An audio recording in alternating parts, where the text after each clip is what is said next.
Hey guys, it's Coach Jared from Project R.I.S.E. I'm going to be taking you through 3 full body mobility exercises that are going to mobilize everything from your hips to your spine to your shoulders and everything really. Now, we don't do a whole lot of mobility training. Typically in calisthenics, we're obviously very focused on strength and skills. We want to do all the really awesome stuff on the ground, on the bar, handstands, front levers, that kind of thing. But you want to make sure you're mixing in your mobility practice before, during, after your training sessions. The reason being is your mobility has a huge effect on your capacity for a lot of these skills and movements. The more mobile you are, the easier a lot of those skills are going to get.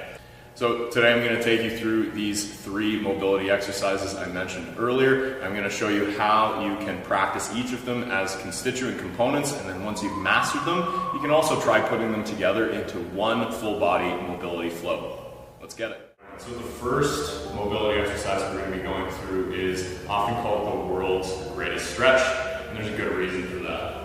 We're going to start this one in a plank position. Make sure you're nice and hollowed out through your core, pushing the ground away through your arms.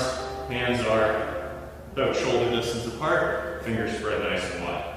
You're going to bring one foot forward to the outside of your hand on the same side. Now if you can't get your foot this far forward, if it's back a little bit, that's okay. Over time, aim to get the foot a little farther. Alright, it's going to help stretch out your hips. Make sure your back leg stays nice and straight, so your quad is engaged and your glute is squeezed. From there, you're going to press down through your opposite palm. So in this case, I've got my left foot forward. I'm going to be pressing down through my right palm. And as I take a nice deep inhale, I'm going to twist, opening my chest, and then reaching up towards the ceiling or towards the sky. I'm going to hold here briefly, take a couple deep breaths.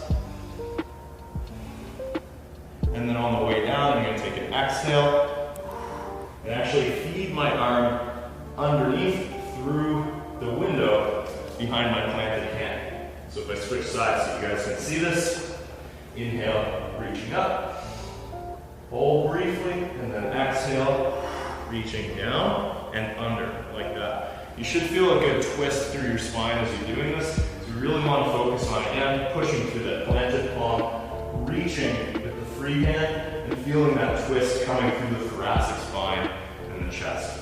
Rep this one out. You can do multiple sets of between 8 to 12 repetitions, and that'll provide lots of volume and time under tension to start opening up your spine, your hips, and your shoulders. As you start to get better at your world's greatest stretch, what you want to aim to do is, again, squeeze your glute on your back leg, the one that's extended behind you, and try to sink your hips lower and lower to the ground as you do this. If you watch me from actually the front view, you notice as I sink my hips farther towards the ground, my knee actually draws out a little bit, so I'm starting to work on a bit of external rotation of the hip as well, and I'm getting a deeper stretch through my hip flexor on my back leg. Okay, so the more you squeeze your glute, the more you sink down into the stretch, the more you're going to be able to get deeper into the range of motion in your hips. So our next mobility exercise, our second mobility exercise, is called a wave unload. This is a movement that comes from the animal flow system, and I really like it. It's one of my favorites. We're going to start in a position called loaded beast. If you're familiar with any kind of yoga posture, this is going to be kind of similar to a child's pose, although it requires a lot more strength and stability because we're actually going to hover over the floor. So you're going to push your hips back towards your heels with your toes tucked. You're going to stretch your arms out in front of you with your fingers spread nice and wide, and hover your chest just over the floor. Once you find this position, you're going to externally rotate your arms, press the ground away through your palms using your lats, and hover your knees over the ground. This is your starting position for the movement. Now, your first step is to extend your legs straight and send your hips up into the air. Notice my heels are really lifted high off the floor, so I'm being very active through my calves. But from my tailbone all the way to my wrists, I'm reasonably straight. So I've got a nice straight spine, my core is engaged, and I'm opening up through my shoulders. Notice my head is kind of hanging, probably turning red at this point, between my arms. So this is step 2. Step 3, we're going to start rolling through the spine. So you're going to squeeze your glutes. You're going to round through your core, drawing your belly button to the spine, and start shifting your weight forward over your hands. So see when I get here, I look like I'm in something like a plank, but with a very rounded spine. This requires a lot of core activation and anterior chain strength. So make sure you just keep pushing the ground away and keep your chin to your chest, core is active, and you'll hit this position quite nicely. You're going to continue on, slowly lowering your hips to the floor. We're coming into a back bend now. Pinching your shoulder blades together, pushing the floor away, and finally gazing up towards the sky or towards the ceiling. And then you're going to reverse that same motion, ideally on an exhale. Bring your chin to your chest first, pushing the ground away, protracting your shoulder blades, lifting your hips up high and back, coming to something like a downward facing dog, and then finally bending the knees, lowering back down to the floor.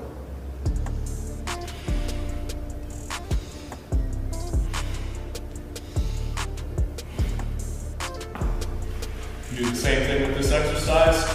Probably less repetitions. You want to take this one pretty slowly at first. Let's say 4 to 6 reps for multiple sets, and you'll definitely feel a good burn, but also nice, loose, mobile spine. Our third and final full body mobility exercise is called a crab reach. This is another one from the animal flow system. We're going to start with our hips on the ground, feet nice and close, fingers pointed backwards, palms placed down on the ground behind us. Make sure you keep your shoulder blades retracted the whole length of your posterior chain. Bring your back the whole length of your spine. You're going to be very active for this drill. Okay? And once you find this position here, you're going to retract your shoulder blades, open your chest, gaze up at about a 45-degree angle, and then hover your hips over the ground. If you're tight enough, meaning your feet and your hands are close enough to your hips, you should resemble something like a capital M shape. This is your static crab in the beginning of your movement, or the position you initiate the movement from.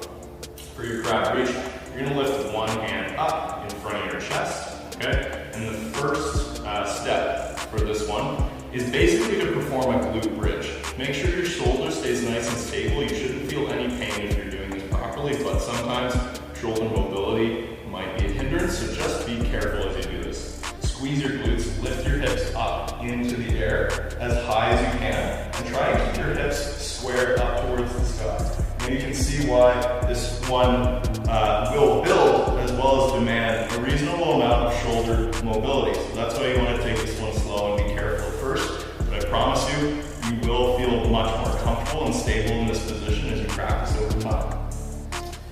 The last step here is to actually turn your chest towards the side of your space while keeping your hips, your glutes squeezed and your hips squared towards the ceiling. You're going to reach your free hand up overhead, pointing your fingers down towards your base palm and gazing down towards your base palm.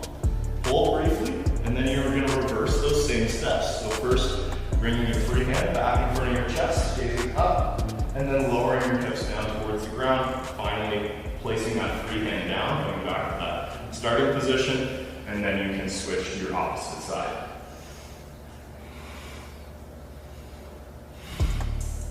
And switch back and forth. Same general idea here, 4 to 6 reps on either side for a few sets is definitely going to help you build up a lot of mobility through your thoracic spine, your hips, and really your full body. Last little tip, for all 3 of these exercises, make sure that you try and coordinate your movements with your breath. Don't worry too much about whether you're inhaling or exhaling at certain points, just that you are always and continuously breathing smoothly and evenly in through the nose and out through the mouth. All right, everyone, so if your primary goal is mobility, you can use these as warm-ups, or you could even use these as working exercises in the middle of your training sessions. However, if mobility is kind of a side goal for you, you can throw these in as cool downs.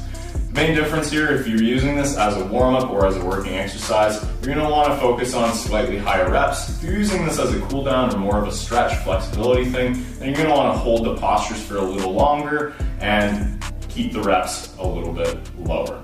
All right, practice at least a couple times a week, ideally more, and you will see mobility gains, flexibility gains, and overall you'll just feel like you're moving a little bit better and a little bit freer.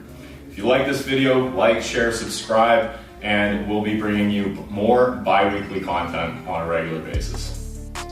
Peace out.